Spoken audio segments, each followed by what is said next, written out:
No, a sponsored labeled crypto press release is not an alternative to editorial coverage. Earned media is often more valuable for Web3 projects than pay-to-play posts, Tal Harel says. Press release distribution services, or newswires in short, have been a staple of the marketing industry for years, used by thousands of businesses as their go-to option for spreading the word. Recently, crypto-focused distribution services have gained a lot of traction in the blockchain space, pitching themselves as a cheaper way for projects to gain visibility through sponsored press releases during the dark days of crypto winter when marketing budgets were tight. This article is part of CoinDesk's Web3 marketing package. Note, the views expressed in this column are those of the author and do not necessarily reflect those of CoinDesk, Inc., or its owners and affiliates. Crypto's latest spell in the doldrums, which endured from the end of 2021 until the middle of 2023, meant that most projects didn't have the luxury of spending thousands of dollars on promoting themselves, and so the idea of a press release being syndicated to dozens of websites in a single click was attractive. But is this shotgun-style approach really the most effective method of getting the PR and building the credibility and trust that your project so desperately needs? Far more misses than hits. Anyone who knows how press release distribution actually works will understand why using them is often a bad idea.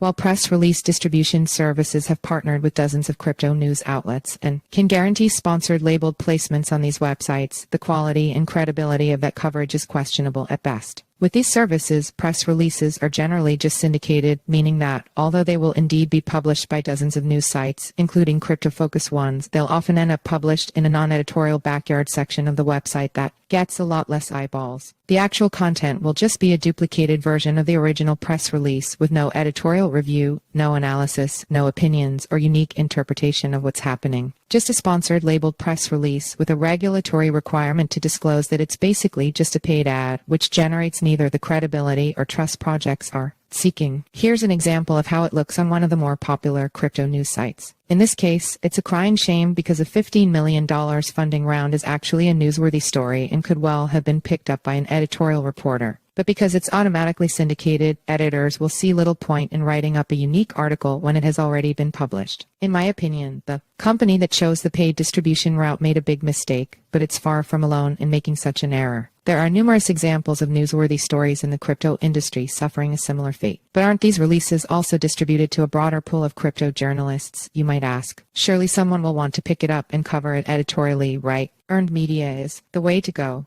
If you're looking for compelling coverage of your news on a reputable site that's perceived to be trustworthy, then a direct pitch to a seasoned reporter is the way to go. When your news is covered by a real journalist, it creates a sense of authenticity, conveying the idea that your story is worth the attention of readers. A media pitch involves communicating directly with a journalist or editor in order to convince them that you have a bona fide story people actually want to read. The actual pitch is really just a short message that's intended to pique their interest in your news and encourage them to write about it. It can be an effective tool for experienced marketers who understand that journalists are very busy and receive dozens of such pitches every day. As such, their pitches are generally very concise and direct, highlighting the key points of the news and explaining why it's of interest. They'll also be personalized for the specific journalist or publication in question, demonstrating why it should interest their audience. Compared to a bland list of syndicated headlines, an intriguing and personalized pitch is a million times more likely to get journalists' attention. And because readers will know it was written by a journalist, the resulting story will create far more believable PR. That said, it's important to realize that not every story merits a direct pitch. Self-promotional company announcements with no news hook whatsoever, such as airdrops, non-fungible token NFT drops, token sales, and listings, probably won't interest reporters as these are barely newsworthy. So if you absolutely have to get the word out, then a press release distribution service might be worth a shot for an announcement of this kind, or take the own media route. But otherwise, no.